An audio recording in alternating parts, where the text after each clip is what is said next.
Come with me to the Museum of the Bible. It is located in Washington, D.C., and it is a must visit at least once in your life. Make sure you wear comfortable clothing and shoes because there's a lot of walking around to be done, and because you're going to want to see everything. There is so much to see. All around the building, there are visual displays of color, art, and nature presented on LCD screens that are so captivating. They're even in the elevators.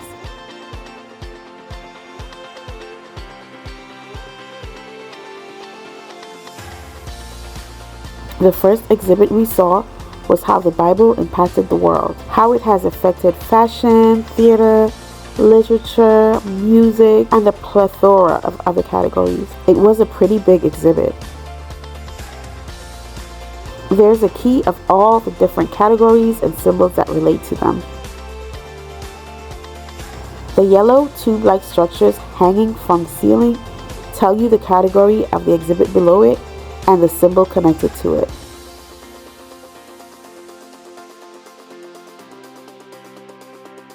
I especially liked the little music room. It was a circular room that you can walk into, and music was definitely playing. I thought it was pretty neat.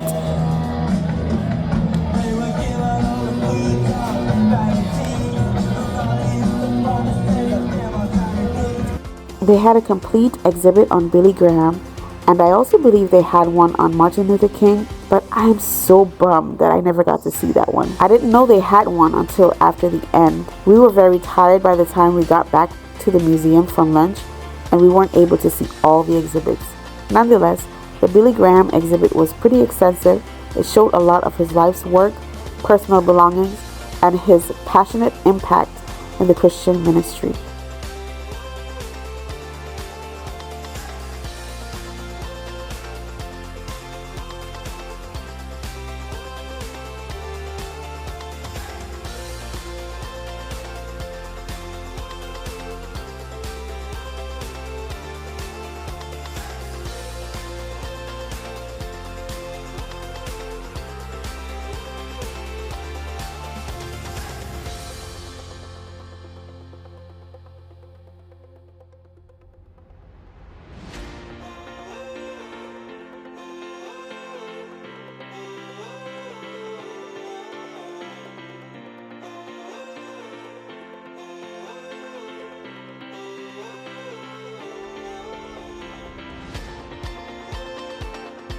One of my favorite rooms was the room where the Bible was being read audibly and shown on the screen.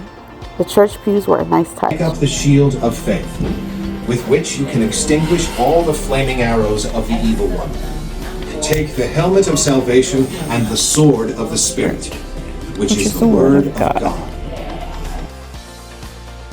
They had shows and movies that were impacted by the Bible playing. So you could literally sit down in a theater-like setting and watch a movie. Can you name this 1984 film?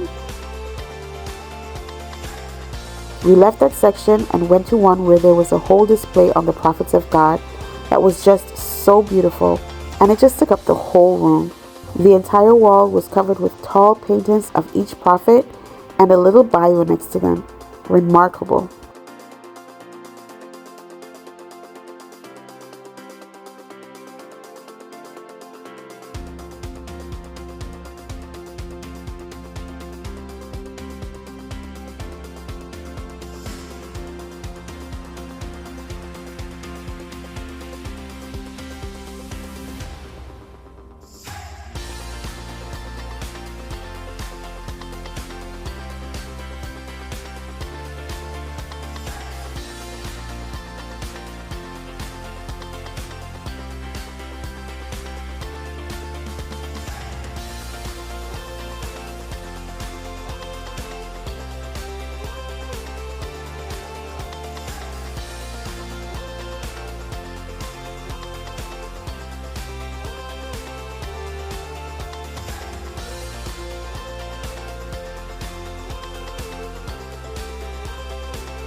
We only had enough time left to let the kids have a little fun in the children's section, which I also thought was very delightful. There were play areas, and lots of games to challenge the young minds. It was also pretty interactive, so I'll let you guys do a quiz right here on this video. The objective is to guess the young biblical characters based on the details written about them and some visual artifacts.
How did you do? They don't allow food in the building, but there is a restaurant upstairs which we never got to see. Ugh, bummer. And if you like, you could pack your own food and maybe eat in the car, or you can have a picnic in the park nearby. By the way, there is security in the front, just like when you're going through the airport, so don't try to sneak anything in. They will catch you. They did allow us to take water though. There is so much to see there. Like I said, you definitely need to have a full day open to be able to see all of the exhibits. It might even take more than a day, depending on how long you stay on each exhibit and depending on how many people are there. We did not get to see 1 or 2 exhibits because of time, and one of them had a very long line.